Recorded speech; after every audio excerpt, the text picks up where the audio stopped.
If I were going to start to make a biblical case for the full participation of women in the orders of the church, I think I would start in two places, one bit of Paul and one bit of John. I would start with Romans 16, where again and again there are women in ministry. There is this famous woman about whom a lot has been written, who some of you will know. Romans 16, people have often just sort of skipped over it, but actually it is fascinating. Junia, here she is in Romans 16, verse 7.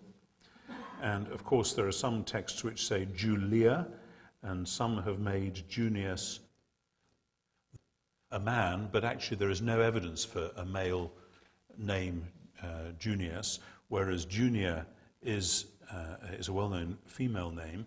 And she goes with Andronicus in verse 7, and Paul says they are well known among the apostles, episemoi entois apostolos. And some people have tried to say that means they're well known to the apostles, but actually it's been shown quite recently that it cannot mean that. Junia she is a woman and she is an apostle. Just like Phoebe in verse 1 is a deacon in the church in Cenchreae, and she is the one who Paul has entrusted the letter to, and so on and so on. There's a lot of serious, hard-working Christian women in chapter 16, and I don't think they were just making the tea after the church worship service either. These are people who have worked hard in the Lord, and they're in, apparently, leadership positions.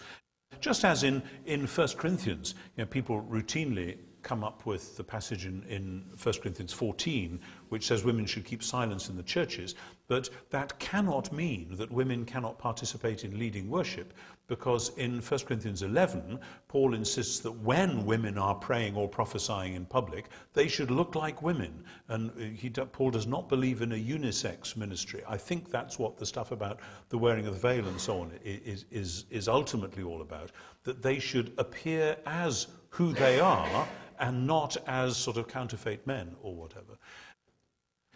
Now, the other place I would go, and I'm doing this very briefly and off the top of my head, the other place I would go is John 20, where the first person to be commissioned to take the news of the resurrection of Jesus to others is Mary Magdalene. Now, that is so counterintuitive in the ancient world, in the ancient Jewish world, in the ancient pagan world. Here is the first person to tell someone else that Jesus is alive. And it's a woman, and not just any old woman, it's Mary Magdalene. And you can already see 150 years later, Celsus and others saying, well, there you are, this whole thing was just crazy women, getting silly ideas because they were paranoid and all the rest of it. And this is, as in Paul, God choosing what is weak to shame the strong. And it seems to me that in the resurrection, there is a radical reevaluation of the role of women. And it's the more interesting because in the official public tradition, in 1 Corinthians 15, the women have been airbrushed out of the account. He died, he was raised, and then he appeared to James, Cephas, the 11, 500 once, and last of all to me. Well, hey, where are the women? Well, in the official tradition of the church already by the mid-50s, people are worried about them. But the early stories, which then get celebrated in the writing of the Gospels, the women are front and center. Apostolic ministry grows out of the testimony that Jesus is alive. That, to me, is, in the New Testament, is the basis of the apostolic ministry. And I cannot understand why that should be problematic if you're a biblical Christian. I can understand if you say that the Bible is a second-order thing and what matters is the tradition of the church, then yeah, fair enough. So I then insist on reading 1 Timothy 2 in the light of that.